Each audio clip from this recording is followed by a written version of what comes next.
You're tuned into Raw Brilliance with Mansa J. We got a live one for y'all today.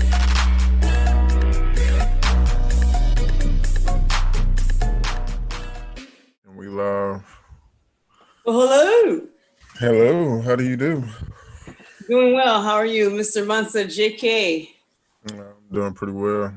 Maintaining drinking my coffee.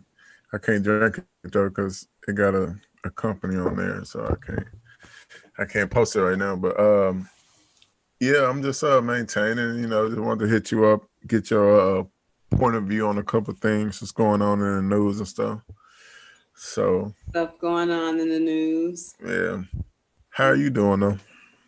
I am also. I'm in a weird place where it's like I feel good and I feel bad. There's so much going on that that the tug of war of emotions. It's really like a roller coaster. In one day, you can feel elated and then completely depleted. So it's a trippy time. Yeah, it's definitely been an interesting time to say the least. So like of course you know about the Ahmaud Arbery situation, and then shortly after you had like the Sean Reed situation that happened. That was a little more complicated. But now recently we have a young black lady, Breonna. Breonna Taylor. Mm-hmm. Yeah, she excuse me. But so she was 26. She was a EMT, aspiring nurse. She was killed by police in Louisville, Kentucky. Her boyfriend, Kenneth Walker, he was also there. They said he fired off shots because he thought someone was trying to break into the apartment, but he had a license for his gun. He has since been arrested and faces charges of first-degree assault and attempted murder of a And police officer. you see how quickly he was. So quickly. None of the officers involved have been charged in connection with the shooting. A lawsuit was filed on April 27th by the family, accusing officers of wrongful death, excessive force, and gross negligence. So, These things make me sad. I'm sure they make many people sad, maybe more people angry. But these things make me deeply, deeply sad. yeah, same here. I want to get your perspective on it. One, because you have a wider perspective of like policing throughout the world, and well, I don't know all the way throughout the world, but in certain parts you have more than me, like living out of the country for years and things of that nature. And then this is a young lady. I want to get your perspective on if you think that young black women who also been killed and put through harsh situations by the police are being left out, because you hear like a lot of protests when young black men get killed, but you haven't heard much about this story, although it happened back in March. And a lot of that has to do with the pandemic, and that's been most of the thing that's been dominating the news. But also, other than Sandra Bland, you don't hear a lot of like protests for young black women or black women in general who have gone through the exact same situations and sometimes worse situations, like this young lady who was just. I think that's part of the, listen, I have a lot of opinions on this, and it's interesting that you asked me this question, because I was having a hard day yesterday with my own work and creative process, because these things kept coming in my mind. It's like it's open season on us.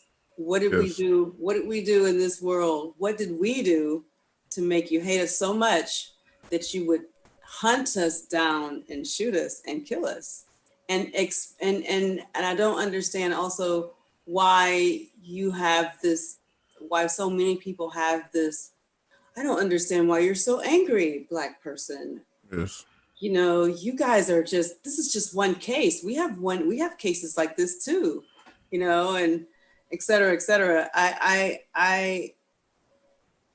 In my experience in living in France, I lived in France. I lived in Germany for a small time. I visited a lot in Mexico and Canada.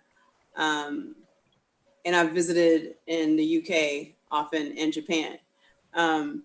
And I can say that in Japan, the laws are strict, but the laws are strict for all of the people inclusively, you know, so it's the same. But they are all Japanese. If you're not Japanese, you're Gaijin, white, black, or any other race. If you're not Japanese, you're Gaijin. So, and they have strict rules that you have to follow. But some things that I find consistent in throughout the world that I've seen, and I have not seen all of the world by any means, is that being Black is, and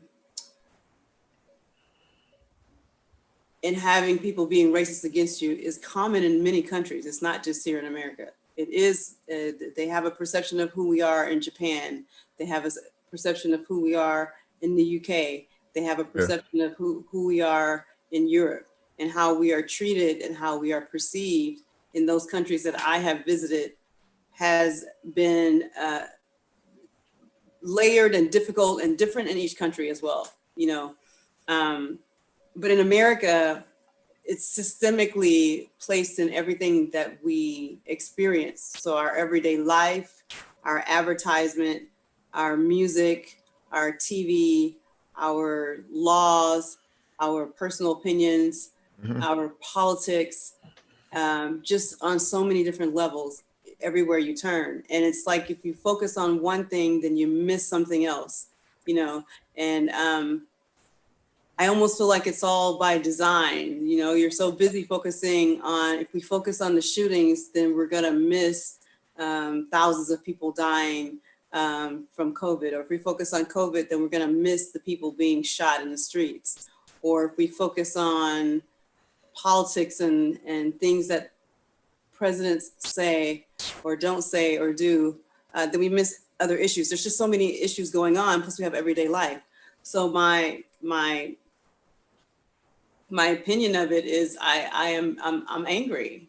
I'm growing angrier by the day. And if you know me as a person, I am all about the peace and love and bringing peace and bringing love, you know, and it becomes harder, it becomes a chore when you have to deal with these kind of issues on a regular basis while people are telling you that it's not happening, that it's just your imagination, that you are overblowing a situation.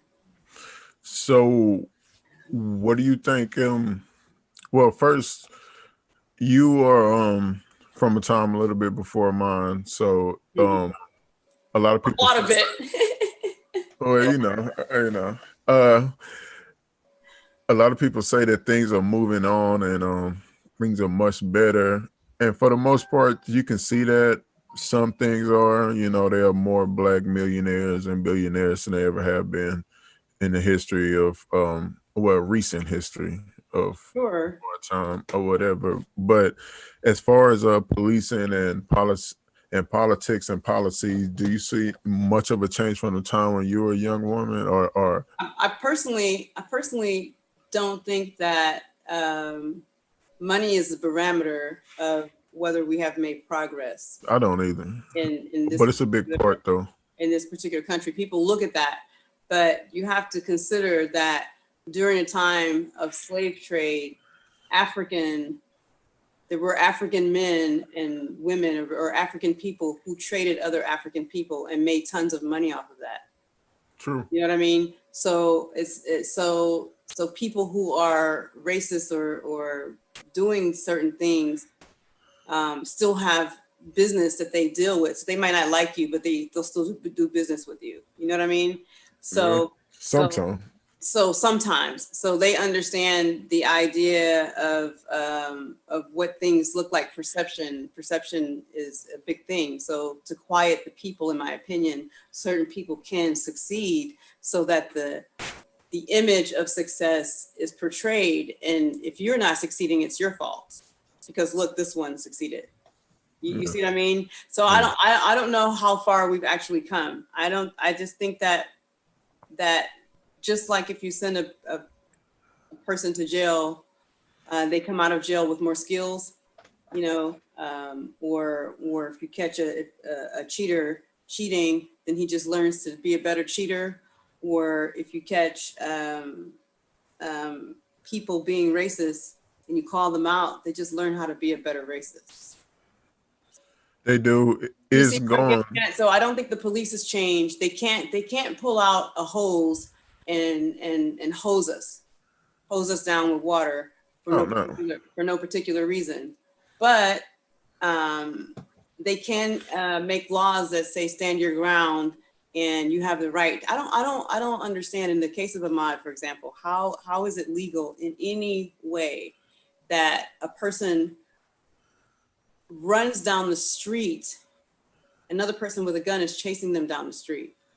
You know, you only have a right to defend your property. So if he wasn't on your property at said time that you pull the gun, once he has left your property, you're supposed to leave that to the people whose jobs it is, the police, to take care of any cases after that point, because you are no longer in imminent danger. Once the assailant or suspect or person you are thinking is the guilty person is down the street, unless they've shot you, there's no reason, or taken your child or kidnapped, you know, I don't see any reason why you are running down the streets to chase them, much less have a right to pull out a gun and shoot them. So that's just the scenario, right? Yeah. It wasn't even their home. But so, A, how did they find out that a 911 call was placed? A. B, how did they know that this person was running down the street, had just recently left the house, if they were at home? You know what I mean? Like, none of this makes sense. See what they has said. Well, for everybody out there who don't know what we're talking about Ahmaud Arbery and his situation that happened in Georgia, and where he was running down the street, or he was out for a run. The two men who are now in jail without bond or bail, they said that they looked out the window. The father looked out the window and he said he saw this 25-year-old kid peeping into a window of an abandoned house, I believe, or of a house that wasn't occupied. Yeah, he actually went into the house. It was under, and just was looking at their construction, which, you know, the construction. So he was at the house and he actually went inside the house, but they said they saw him and it looked suspicious because it had been some quote unquote reported problems or whatnot. So in the area, I guess some other break-ins that happened. So they took it upon themselves. What he said is he told his son he's out there again, and they grabbed the guns and loaded up in the truck and took off after him. And then we get to what you're talking about is the stand your ground laws that they have in Georgia in place, where, you know, if somebody tries to break into your house or you on your own property or something and they attack you or you feel threatened, that you can defend yourself and protect yourself and your property. And what I read, one of the prosecutors said that the reason that they weren't initially arrested and charged is because in the video it shows that Ahmaud had lunged at one of the killers, and one of the killers with the gun is he lunged at him with no gun. Yeah. To disarm the person who had no rights. So that's self-defense. He didn't even hurt. And attacked him. Yeah. I'm just saying what the prosecutor said, and he said in a paper. The prosecutor have a job. How is this even? Yeah, I'm sorry.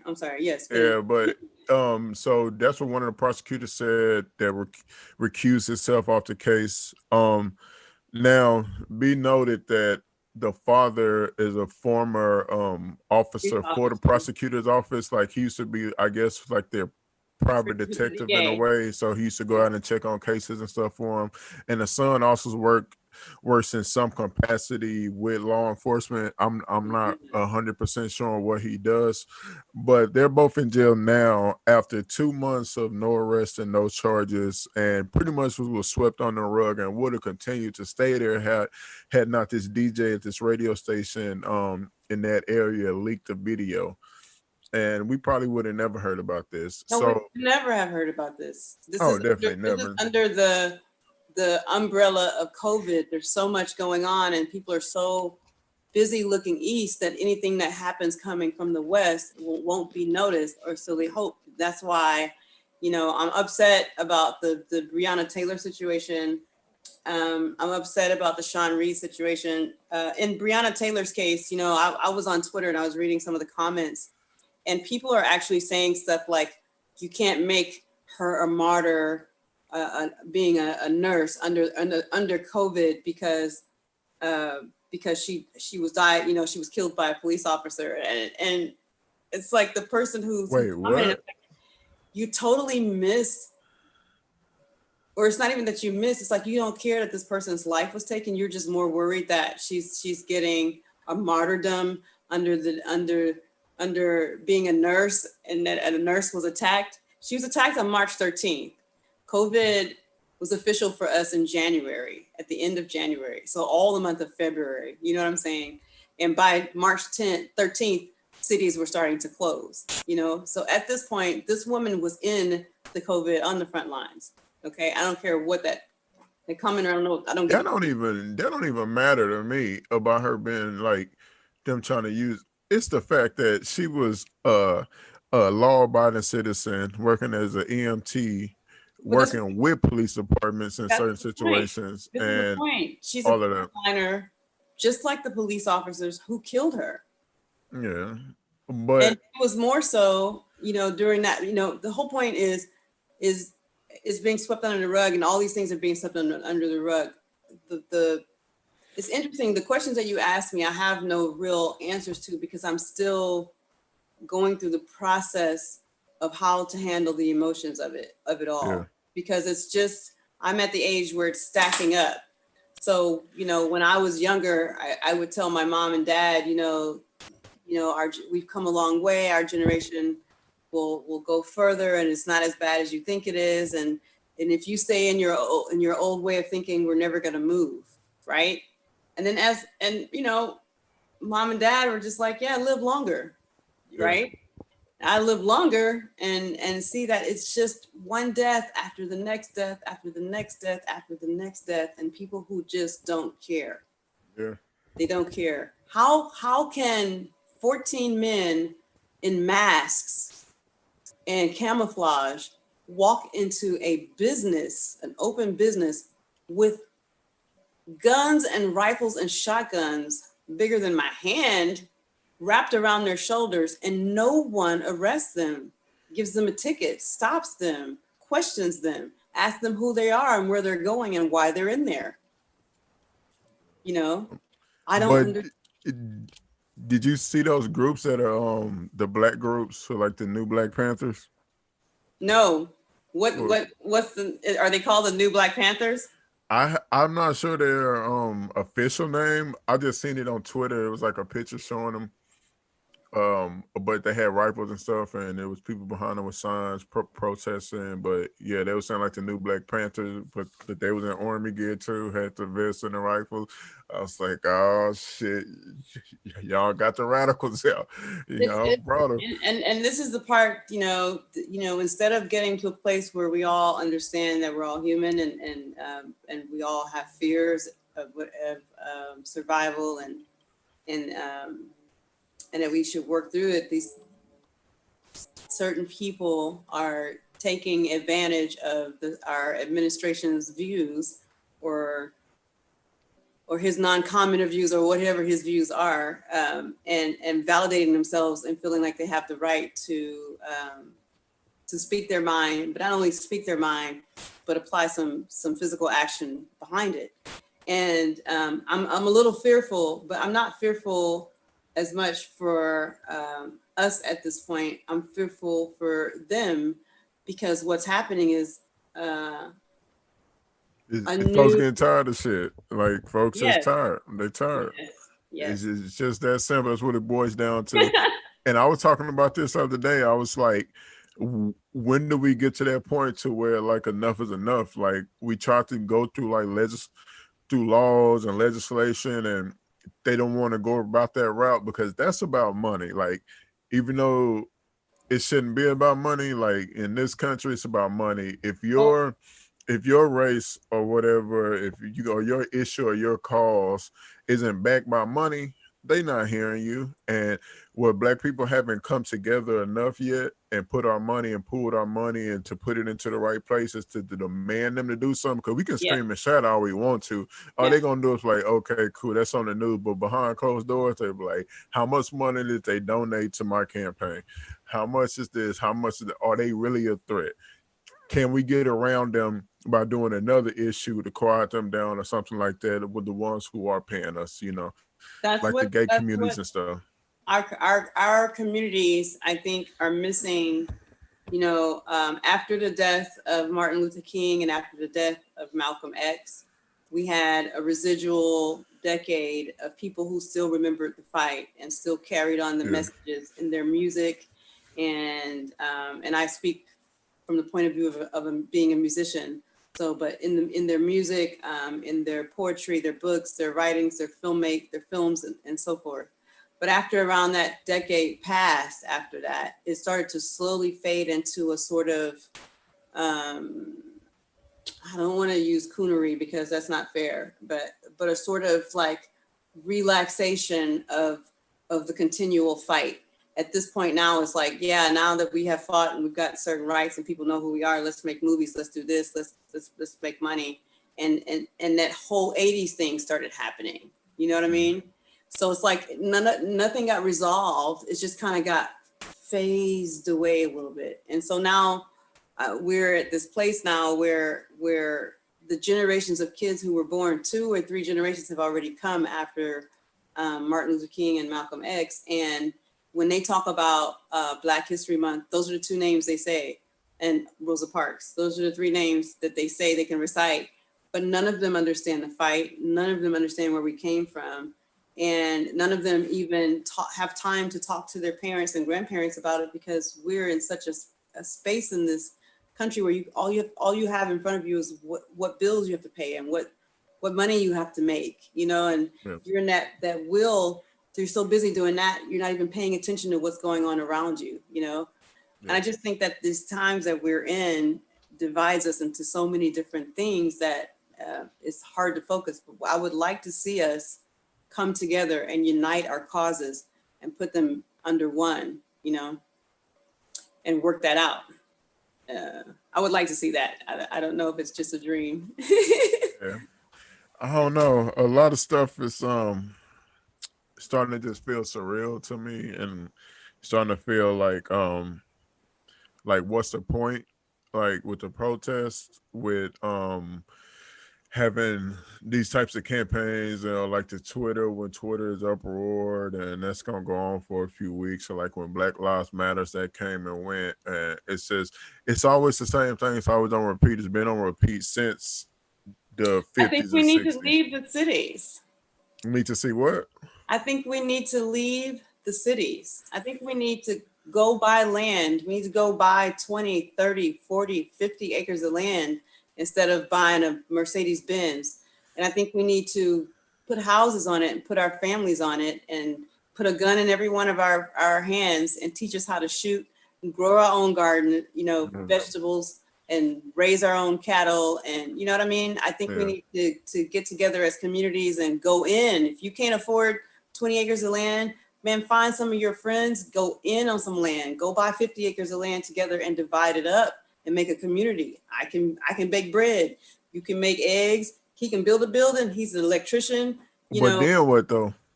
If That's like it. they could come in and take all that stuff through legislation and through like different Yeah, they ways. don't. They can't take it. They can try to take it through legislation, But but they've done it already before, they plenty have of done it times. before. They have done it before. These are So different. like Yeah. my deal is like I agree with that 100%. I think it is like we need to be self sustained Yeah. And like we need all of that. Like I know how to farm, but I was raised in the country, so like a lot of the stuff I grew up doing it, you know, like shooting and hunting and fishing and learn how to fend for myself, camping in the wilderness and farming and raising livestock and all that. So I grew up like that, and I understand the benefits of it, and I understand knowing how if everything go to hell, like I know I can go out into the woods and I'm gonna be just fine. Like I know how to build shelter. I can catch my food. As long as there's animals out there and berries and stuff, I'm good. Like I'm Gucci. So I completely understand the benefits and also building a community. Like I don't know if we have to go outside the cities to do that.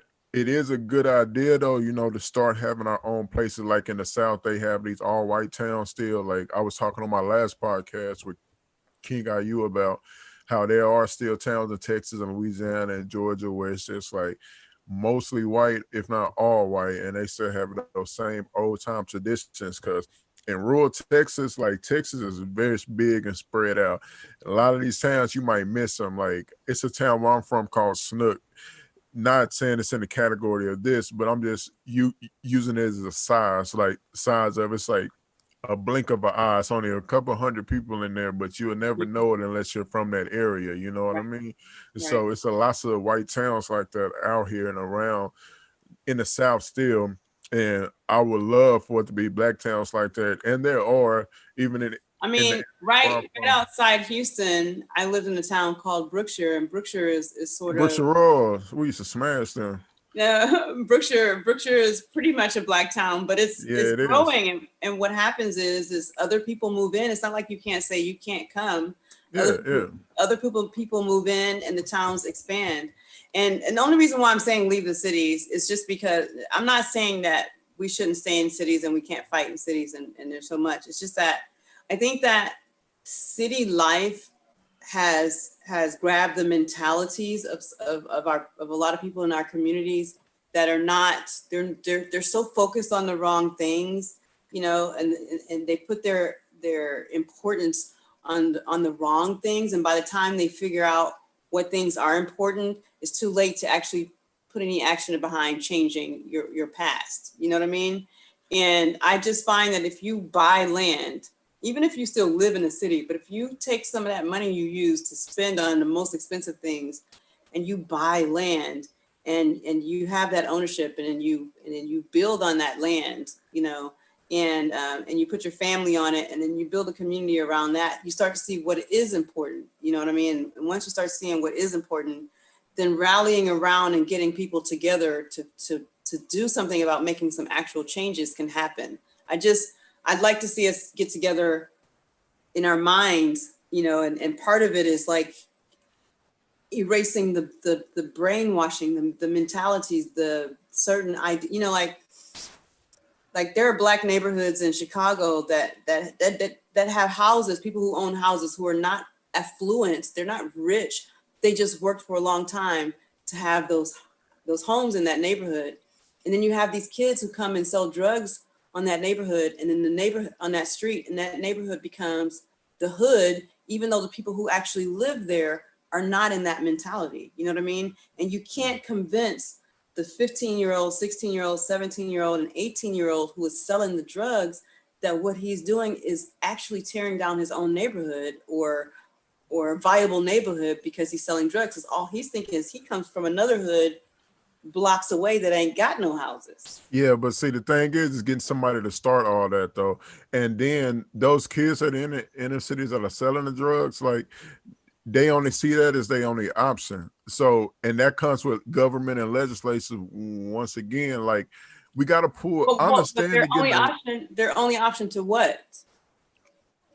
To like make a real living. What is considered a real living? This is the reason why. Enough to take care of your family though. See, but that's a lot of kids these days aren't on those old mind states where you go to school, you work hard, then you go to college, you work hard. Hopefully you get a job to work hard for 30 or 40 years. Now they're off that. And then you can retire. No, what they want, a lot of them are trying to get instant gratification because of what they see on the social media and stuff, and they believe that that's what's actually real without the work. You can be an overnight fame as long as you get a video that pop off just like that. They don't know, like, you got to put in consistency. It's still work, but yeah. Like time and all that. Like that stuff happens once every, you know what I mean? It's gonna happen, of course. It's gonna be its outliners where some kid is gonna pop off overnight off one dance video or something, or one song that's real catchy where you snap your fingers and he blows up. Yeah, but a lot of them don't know that that's the super minority. That's like 1% of the 1% where that type of stuff happens, less than 1%. So, but what they see now, their mindset is it's owners. It's the same thing. They are on that now, and they're trying to get to ownership, but they just trying to find different avenues of going about it. And when they say in the inner city, I can go work at McDonald's and make less than minimum wage or something, and that's barely gonna get me from like day to day or help my mom out. That's not gonna help my mom get out this place. Like that's not gonna help my grandma. And I got 5 cousins over here that she's taking care of and stressing and got diabetes and stuff. She need insulin now. Like that's why it's ain't covered it. But that's like, that is government though. That is leadership. That's community. Now, having our own communities, yeah, we got to do that. And they're starting to do that. I'm seeing more like Black communities popping up that are fluent, since there are like more Black people who are going to the middle class and above middle class, even though the middle class is like starting to like wipe out. It's just the haves and have-nots with a lot of younger Black generation. Like even in Austin, there's a lot of young Black people who are business owners or young professionals with very good jobs, like in tech companies and all that. So they're building, and that's coming. That's next. You know, buying the houses, they're doing that. But until we start pulling our money together, all these young people are starting to make money now, starting to buy those houses early, starting to get that land early. Now we got to pull together and put that into the government and tearing down the laws that they have in place now, replacing them with what needs to be there to where we all really do have a fair shake, not just like we all go get some land, but if the laws are the same, they can just come through and build through that. Like they made the hoods how they are now. Government did that. Like they section off these cities. They put the highways exactly where they wanted to create that environment that has these young Black kids selling drugs. They knew exactly what they were doing. Like this isn't about some lady, like when crack and stuff came in the areas and the inner cities and stuff, and grandparents start losing their grandkids to drugs, and they selling the drugs on the streets, and all the communities started going down that were middle class and started becoming the hood. And the government knew that stuff was going to happen when they were bringing drugs in through Cali and stuff like that, trying to make money for the government to buy like illegal guns and all this type of stuff. Back then, like it's all in the stores. You could read, everybody could read about all the terrible shit they done. So until we come in, tear up legislative, like we have to go through like all the houses, all those committees with money back in with our own candidates though. Like we need our own candidates. We don't need what they're giving us to have. Like we have to go out and put money behind our own people, our own candidates. Like they don't even have to be Black. They could be just the right people for the job. This is what I like. The program that AOC Alexandria, Alexandria, she's a Hispanic woman now in Congress, who ran with a group of women. You talking about the ladies in New York? They're not just in New York though. They're in New York, now North Carolina, and I forgot what they call themselves. But it's a group of them. They got together. The thing is that's important that people seem to miss. Everybody's so focused on the president, but Thurgood Marshall had it right. We need people who are in position to make the laws, and we can get those positions, but we have to pool our people together and get them to work together.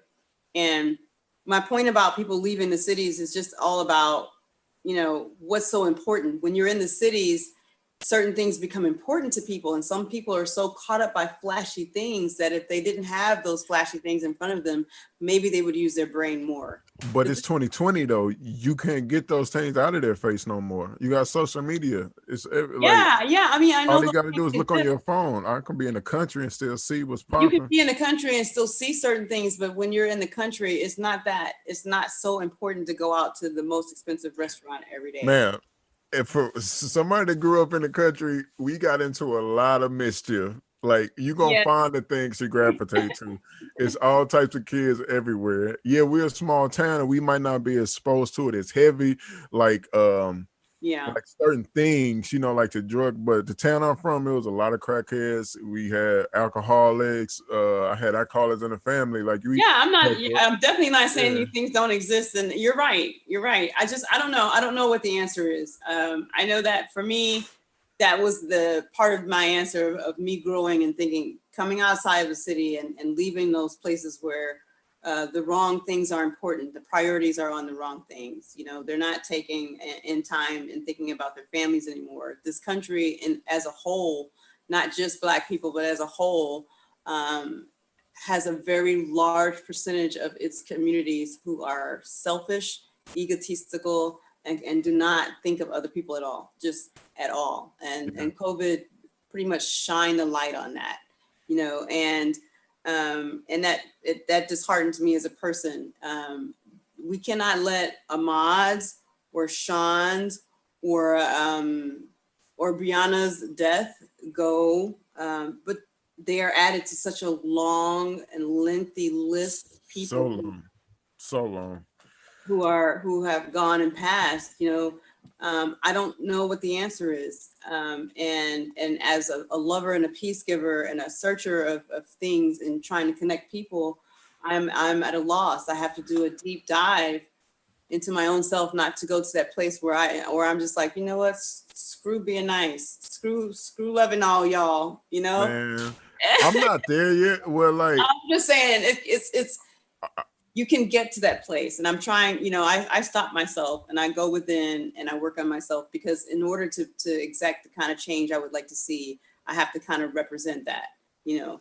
So yeah, but like now the young generation, we like forget asking for that acceptance, forget trying to get you like to do, like it's that fight back mode. Like I see it every single day. And my little cousins, that's the same. We're back in the same where we were with, like, you know, Malcolm X, Martin Luther King. See, it changed just a little. In Malcolm them time, they like y'all was still trying to decide like what should be, like what should y'all get. Everybody was trying to get on the same page. Malcolm wanted to get on the same page with Malcolm. Like, of course, around the time they both died, they actually were like pretty much on the exact same page. Yeah. So they were pretty much like preaching the same philosophies by the time they both died. They just came about it in different ways. But now we're all pretty much on the same accord. Like all that, everybody is pushing, you know, like buy black more, like be more community oriented. It's like hey sister, what's up, my brother? You know, we are together. We also got that mentality of like, fuck it. Like I talk to my homies all the time. Like we not finna walk. I used to walk, like get out of people's way. I used to be real insecure coming from a small town, which was mostly white. The school I went to was mostly white. And so I used to like sometimes feel inferior around white people just because I didn't have, like, my family back home in the country wasn't super pro-black. So I didn't start reading about like I knew who Martin Luther King and Malcolm X, so I didn't really read deep into them. So, or like our other heroes until we got I didn't read about Marcus Garvey or Frederick Douglass or W.E.B. Du Bois. So like I didn't read none of them until I got to college and I started diving into it, all going all the way back. So I used to feel sort of intimidated like around white people, but until I started reading about my history and understanding who I am as a black man in this country and knowing, you know, about me and being comfortable in my skin. But I had to step outside and move away and, you know, find myself type stuff. But I say all that to say this. I passed that stage a long time ago. Like I could go in any room in exactly what I'm wearing right now, like a beanie and a white tee with a bunch of white people in suits, and I'm gonna feel just as comfortable. Like That's right. I, Should. I like, and a lot of my peers are like that. The majority of them are like that. A lot I of don't my younger understand why cousins are like that. I don't understand why anybody would feel less than next to any other human. No, but I you got to understand the personally, psychology of it, though. no, Like, but I mean, but I see, but like for me, to put that in a perspective, like from where I come from in general, like with all people, you mhm, know, black, white, red, whatever, famous, not famous, celebrity, not celebrity, I'm going to speak to you the same way I speak to any other person, except for if you've done something that excites me for the human race, then I'm going to be excited to meet you, but I'm not going to treat you any different than I treat any other human being, because in the end, you are still a human being, you know. To the other day, last week sometime, I had an opportunity to participate in a live where Angela Davis and Nikki Giovanni were speaking, and it was from a group of ladies called Girl Trek. And I have to tell you, Angela Davis is a hero for me, because here's a woman, and she's woman, who went up against the establishment with her brain.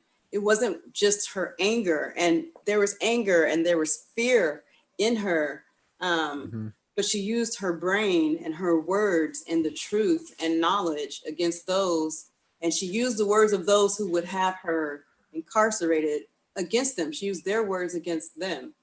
And so elegantly and beautifully and well done and paused and poised. And she took her time, she takes her time. Anyway, to participate in a new live today, to see that so long ago on her journey during the Malcolm X and Martin Luther King time, that she was a part of that moment, and for her to still be today fighting the fight. And today her fight is the prison systems, you know, and that in her opinion, and I agree with her, we should abolish them completely. The whole idea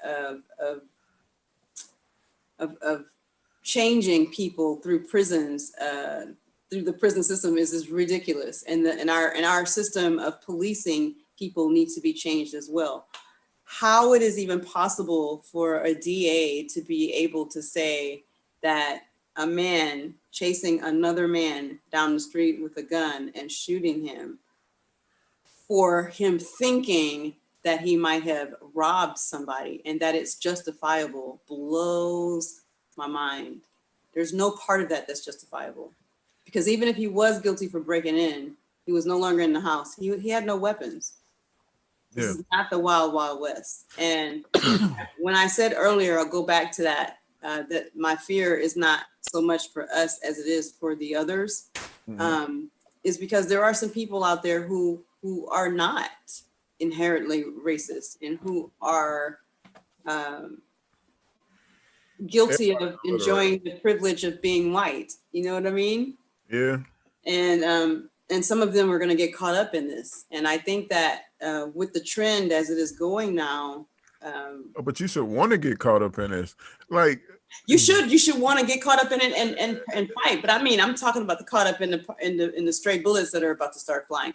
This man, is I'm talking about because the thing is, that's the major difference between like black people and the rest of the world is our empathy and our love. love and our forgiveness. Like, we just like a loving people by nature. Like, we'll fight if we have to. We are very much warriors and kings and queens for the But we most part. will But forgive. mostly like it's love, and it's one to bring everybody together and be accepted. Like, if you go to a lot of African countries still to this day, and certain tribes, like if you are wondering, like it's their custom, like as a tribe to take you in. It's just a stranger. You don't got to tell them why you here, where you going, anything.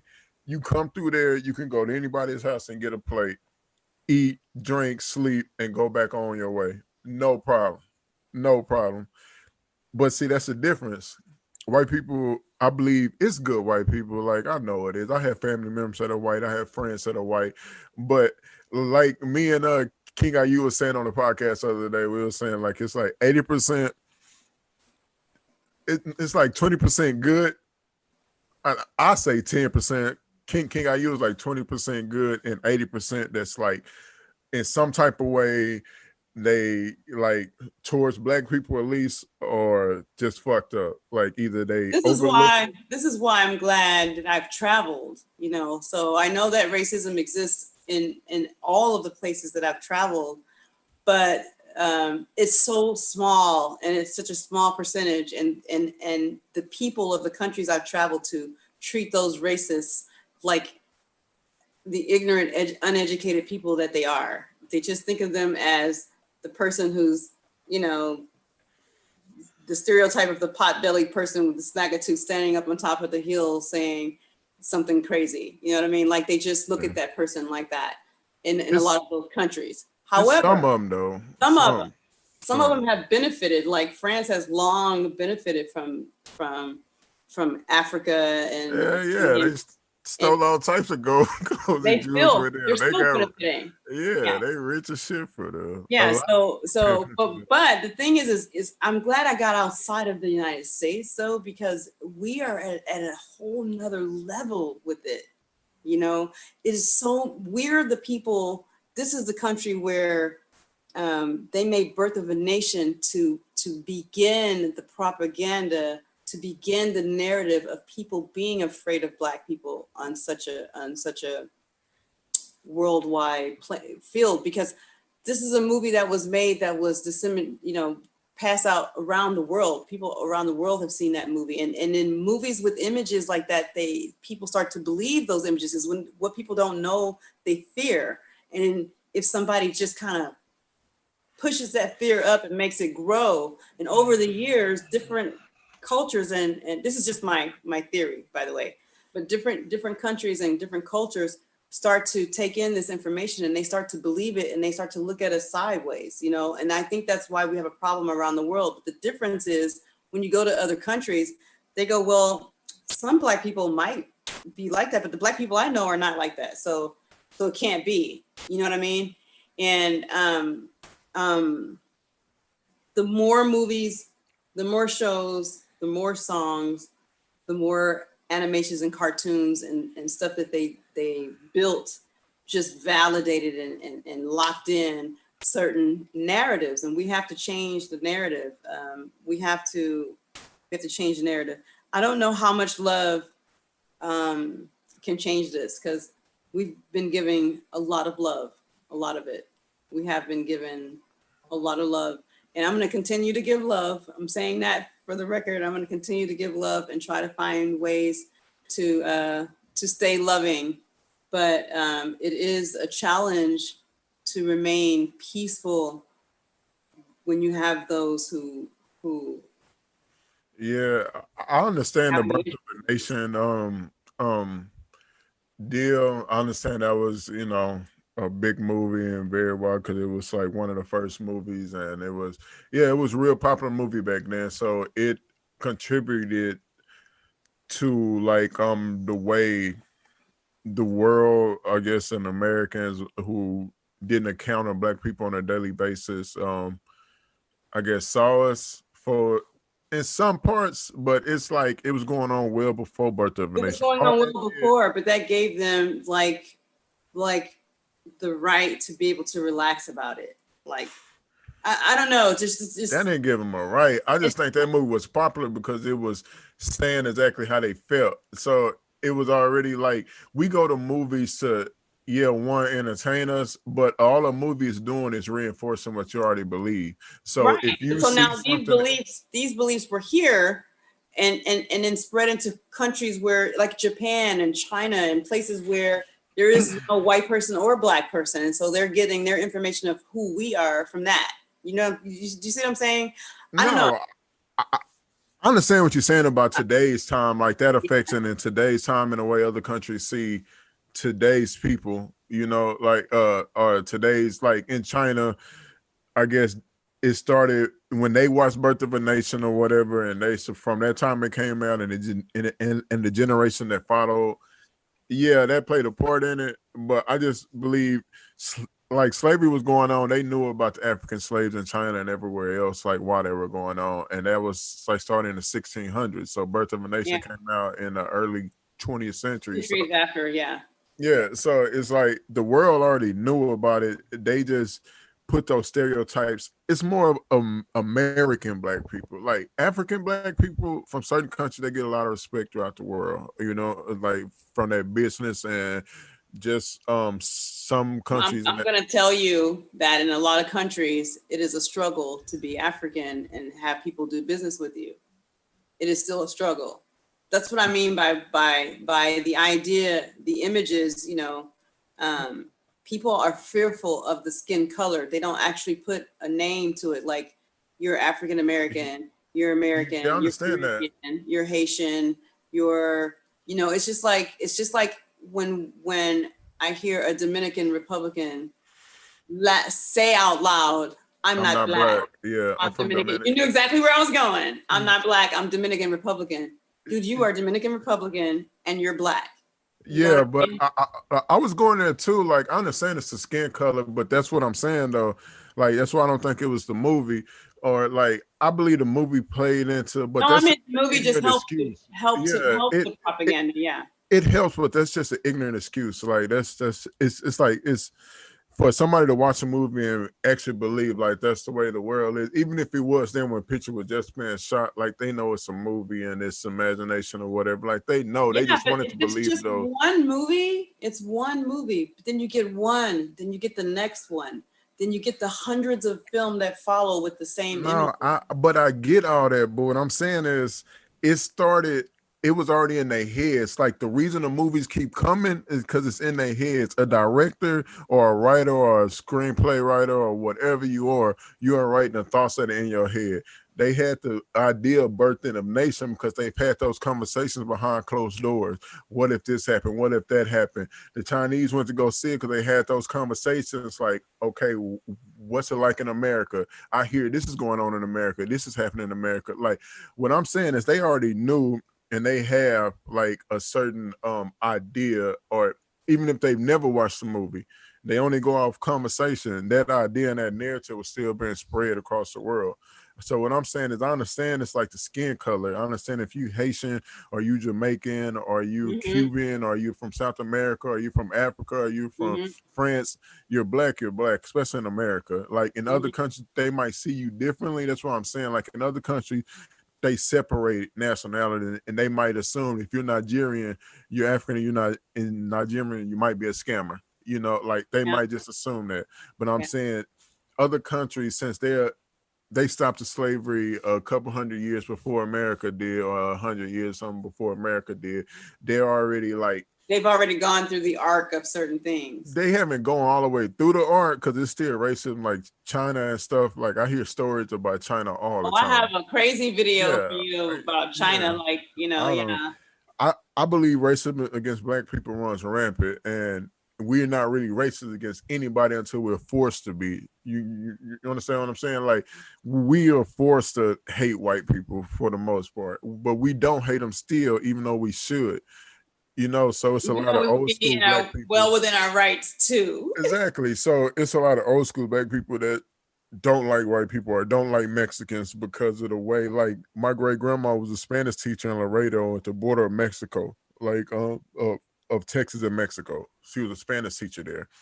In her old age, like she used to talk, even though all my aunts that my uncles married, her kids are Mexican, or like most Mixed. of them are. It might be one that's no, like they full blooded from Mexico, like Okay, they yeah, Mexican. You feel me? Like right. their kids are half black, half Mexican. My grandma, in her old age, like she like in her 80s and 90s. It was my great grandma, but like her 80s and 90s or whatever. She used to talk mad shit about Mexicans. Like it'll be funny because in the house we'll have Mexicans and my cousins like half Mexican and stuff, but it's just because the way that they treated her and like my grandpa and my great grandpa back in the day, like so their racism came from like a place of like From their of own place. anger.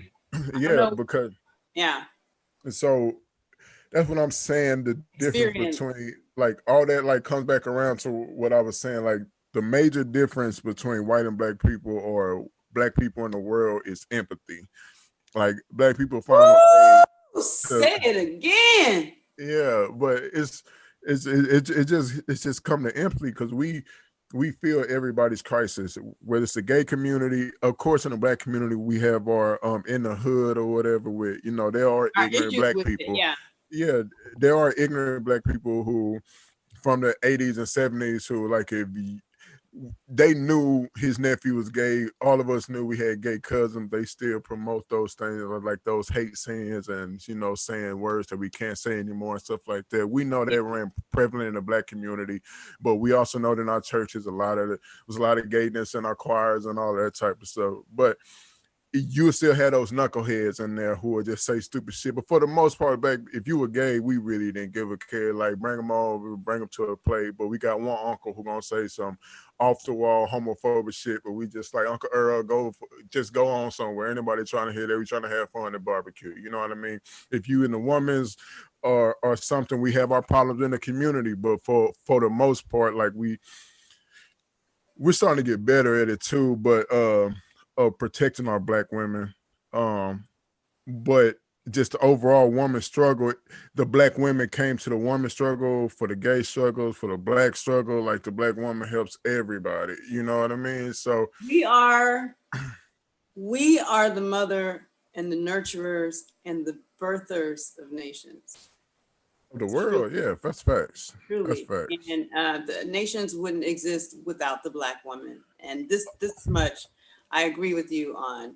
I think that we're getting to a time where people are starting to realize, or I should say within the black community, starting to realize the importance of the black woman.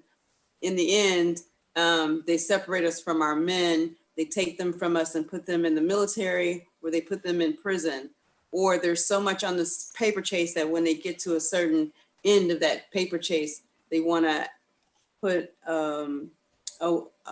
another woman on their arm and not the woman who was with them from the beginning. And I'm not gonna, go there because I think that I wasn't gonna say nothing. You are free to date whoever you want to in the world. And I believe in dating all kinds of men. So, but there are those stories of people who do it as a reward, or as some kind of gift, not that they started out, I was in love with this girl since, or I've dated all kinds of women. She's the one I fell in love with. I can understand that. I don't judge anybody for who they love. But I do judge the brainwashing, the mentality of it all, the idea of it all. And all that to say is that there's so many systemic problems and issues in our communities that I'm happy to see Black women come together. The number of Black women that ran for offices in the last couple of years, tremendous, wonderful. The successful amount of Black women who have gotten in and become judges, great. I would like to see in the next 4 years going forward, Black women continuing to run for positions that have to do with legislation and lawmaking. And like seriously, I believe when shit really gonna change is when we have a Black woman president. Like I truly that day believe. is coming. Like I don't think it's far. I tell my friends this all the time. If Michelle was president instead of Barack, shit would have got done. Like for the Black community specifically. Like I believe that because I just feel like Black women got that I don't give a fuck, we finna do this type of attitude that I love about them. That's like, we gonna do this way because it needs to be done this way. And if you ain't trying to do it, then get the fuck out the way. And just get out the way. We're doing it this way. So that's the thing that's happening right now. I feel like there's a resurgence, which is why I brought up Angela Davis and Nikki Giovanni, because there's a whole generation of women that are coming up again. And this time we're not waiting for our male leaders to take it and do it. We're doing it. You know what I mean? And see, back then y'all had to just because of the social standards and like values and stuff, but nowadays like all that's gone. And Black women are the most educated demographic in the United States. Like educated Black women, bar none. It's not even close. Like they get their degrees, they handle their business. It's not educated, like it's not just undergrad either. It's graduate level, MBAs and Nah, it's MBAs, it's doctors, it's nurses. I'm not in that group, but I everything. plan to be in that group before I die. So it don't even matter. Right now, my niece is she's 7. And I know she ain't gonna hear this because we cuss too much, but you cuss too much. Yeah, but I do. I cuss too much. I do all the time. I talk about stupid stuff, but you ain't old enough yet, sweetheart. But she is old enough. Her name is Cherish, right? She like 7 years old now. And when I tell you she gonna be like, I don't know if she gonna be like a lawyer or something corporate, but she gonna be a boss on the type of level. And I know a lot of people say this about their nieces and nephews, but when I say like she runs shit, and I mean like it's not like in a bossy, like a spoiled brat type of way either. It's just like I can already in her brain. Yeah, I can already see like how she thinks and how she sets up stuff. Like she's one of 6 of her brothers and sisters, and she controls even the oldest ones, like, and the youngest one. They move in sync. Like she do everything, and she like go out on her own to try and soak up information just so she can pass on to like her siblings. Like she'll go learn something, and then I'll walk in on her if I'm visiting or something, and she'll be explaining to her little sisters, here's how you do this, here's how you do that. Like she like 7, and it just amazes me. So like, I love Black women, and I think if we need a Black woman president, because I think that's when shit's really gonna change. Like, I can't stress enough, I love Michelle Obama, and I think she would have got shit done on a major level had it been her. I was a little disappointed in the Obama era, but I do respect everything that he done. I respect the symbol that he was. Did he do much for our community specifically? No. Yes. We live in a time where people want gratification now, but what he did for our community goes so much farther than what he did for our community at that time. People wanted to have something. As a symbol, you mean? Yes, as a symbol, as a, like I said, that's cool, but as a representation, as the world. You know, when I traveled the world during the Obama years, the respect that I got, that was different. And I happened to travel around the world before he was president, and I watched him become president, and I traveled after he became president. This is the first time in my whole entire life of traveling where people have respect for our government, what was happening in our politics. They were like, yeah, this is happening in your country, and that's pretty cool, and That kind of thing, that is what you call leverage. That kind of leverage is going to be so worth it in 20 years for the next brother or sister, or 5 years, or 6 years, or 8 years, however soon or far it is. It was great for symbolism, but that's it. Like I believe like exactly what you're saying, how on the world scale, like he represented Black people. Even today, his way of handling his administration today bodes well for him compared to all the things that Trump is doing now. Because but you can't compare something to Trump. He's like the worst president. I'm going to tell you my point. The reason why I said that is okay, go ahead. Trump is working specifically for his base and not for all of the people, which is what Obama's base wanted. They wanted him to work specifically for us and not all, right? Yeah. But now you see what's happening. All that stuff is going to backfire on Trump, and everything that he tried to do is going to backfire on him. But everything that Obama did is not only not going to backfire, but it goes down in all the history books around the world, right? Ain't nothing he did going down in history books except that he was a Black president. And they already erased Obamacare. With not a scandal. That don't mean nothing. Like, that's fine. Like I told you, he represented Black people very well. Yeah. If he was the face of Black people for the 8 years he was in office, he did an excellent job. I'm not disputing that. I think he was If he had gone in there and did only work for the Black community, another Black person would never get it. That's my point. It don't matter.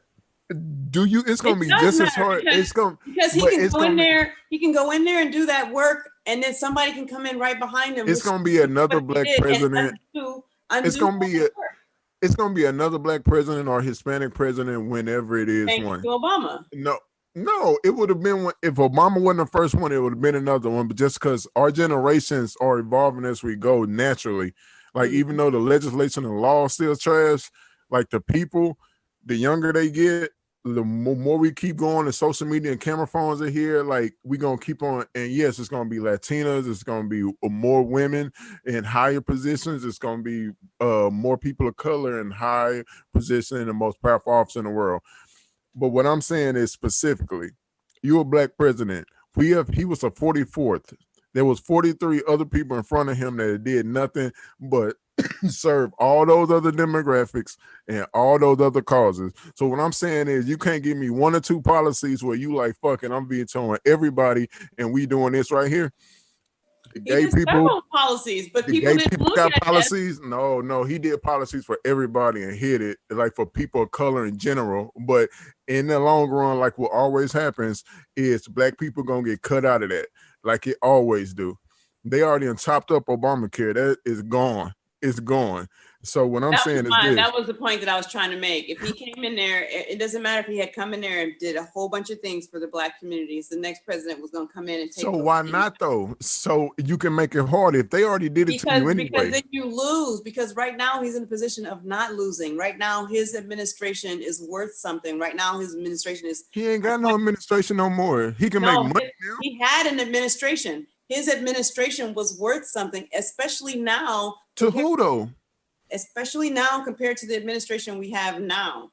The administration we have now, the person we have in office right now is such an idiot. I'm trying to be careful with my words because I don't want my words to come back and bite me. But I have a lot of opinions when it comes to that. And it's more than like an hour conversation. But I get it. Yes, Obama didn't do some things that some black people wanted to be done in their particular communities. But his job was to be president of the United States. No communities. It's his job. I understand that. I can't every other president, because he made a lot of reforms for prison reform. He did his attempt to make the insurance, the health care work, whether it worked or not worked. His attempt to make that work was to give people of color, all people, an opportunity to have the same medical possibilities that people of money had, you know. It's just how you phrase it. It's just how you write it down. I get it, man. Like I said, it's cool. He tried to do what he can for everybody. I get it. That I understand that, and that's fine and dandy. Like I said, he was a great symbol. I respect him. I know. I respect him, but me and a lot of other black people just ain't really fucking with his time in the office, other than him being a symbol. It's just like being W.E.B. Du Bois, who was doing a lot of good things for black people, but at the same time, he was very careful to make white people happy, and a lot of black people didn't like him for it. Nah, that was more. He did. I guess he did in a lot of ways. He tried to work with him, but he was more radical than a lot of people before him. Like right. So each time takes the radicalness to the next level. That's true. I agree with that. I think that what Obama did coming in as the first one. I understand what he did. Yeah, I mean, I'm just saying, I just think that that's more important. To me, that's more important. Let me rephrase that. To me, I don't fault him. I think he did an excellent job and I'm proud of it because I know what it represents going in the long game in the future. Okay, so I understand what you're saying, but say this. Yeah, It's not another black president for another 60 years. Then what? His time in office meant what? I don't know if that'll be the case. I don't even know if there'll be. But if it is, because we don't know. To be honest, because we don't know. In America in 60 years, do you think there'd be a United States of America in 60 years? I don't know. I ain't really trying to think about that. But I'm just saying. I'm serious. I'm the way that I see that now. You know, I think that there will be a black woman president. I am hopeful that it might be Michelle, that she changes her mind and it comes on in. But somebody like Stacey Abrams is somebody who I would stand behind because she's got the knowledge in her head. You know what I mean?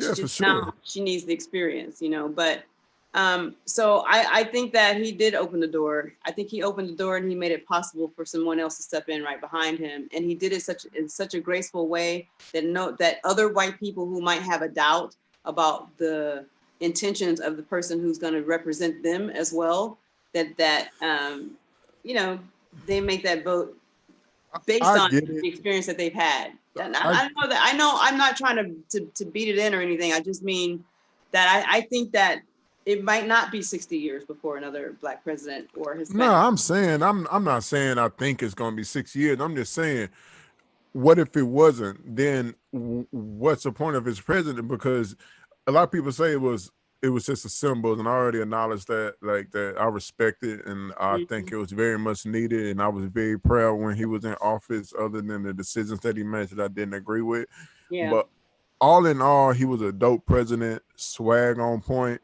You know, had a beautiful family, no scandals. He represented his people to the fullest. I just wish he had it done more. But to say I think his presidency, him being president wasn't That's a like lot. worth it, or if it wasn't needed or necessary, I'm not saying that. I'm Yeah. just saying I think he could have done more. I think he tried to tiptoe around issues and keep everybody happy. I think he was playing for the money because he was setting up his future after he got out of office as well. But Mhm. which is fine, which he's supposed to do. Like he's got to take care of his family. They still got to eat, and I want him to. I want him to get the millions that he deserves. I'm not tripping on that. But he's I'm still in just saying communities right now. I think he could have did more. And behind the scenes, even now, some of the people that he's promoting, I don't agree with, but he's doing it for whatever reasons that he is, which is cool. Like I said, this ain't about Barack Obama, man. This is about uh I guess our future and changing legislation. Like we gotta change that. That has to be changed. If we don't change that, then no matter how much land and money we get and all this type of stuff, it ain't gonna matter. So we gotta pull our money together, all our resources, and we gotta put our people in office and position. Like if we had to put all our money behind Barack Obama, I bet he would have got a lot of more stuff done because it would have been our money supporting him. It would have been our money. That means Well, our you voice make a valid listening. point there. I have to agree with that point. And from your mouth to all the ears of people who are spending their money on stupid things, maybe they can put Oh $5, yeah, for $10 sure. into a Black candidate. Uh, Buying land and shit. who will Definitely take do care of all it. that. Buy black. More important than the president, though, we need legislators. We need people to get in there, learn, go to law school, graduate, be good, have a high position in there, and get a job where you can help make the laws. Period. You can make laws or get this money, and let's get our own candidates in position on the ground levels and work them up into national positions. And then we keep on trickling that down the fact. Once they get in a place, then You we do send both. some more in, and we build our own little legislative army, like our You own need little to do both. I constitutional agree with you. army. God dang, and then we come through, we change these rules to where everybody can eat. I ain't trying to do this just for I only want my people to eat. I want to see the world do good, and I want to see all people blossom and flourish, every community. But above all those communities, my community been held down for entirely too long, and it's just something that I'm not really trying to deal with no more. I don't want my kids to have to deal with it when I do have them. My nieces and nephews coming up, my beautiful smart niece Cherish, the one I think gonna be a boss of all bosses. I don't want her to have to deal with none of this. So I'm So trying to let do me ask everything you, I can to so we can pull our money together, get our people right, and so we can like really make change. Because Trump probably gonna get reelected. Like it's oh, probably please gonna don't say happen. that. I was hoping, I was hoping you didn't say that. I was hoping you didn't say, but let me ask you, before we get out of here, just, can we do one little 5-second pause? Like, and I'll count it down just for silence for Ahmaud, Sean, and Breonna. Oh, most definitely, with honor.